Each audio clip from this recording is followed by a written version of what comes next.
Choosing between Canva and CapCut for your small business video content can feel overwhelming, especially when you're juggling deadlines and trying to keep your brand looking sharp.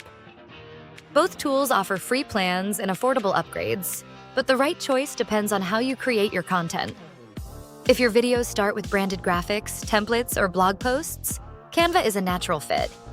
Its easy design workflow, brand controls, and AI video tools help you turn ideas into polished promos quickly, without needing to master complex editing. Canva is especially helpful for service businesses, coaches, or e-commerce shops that want to keep everything on brand and simple. On the other hand, if your focus is on short-form video, punchy edits, and fast captions, CapCut stands out.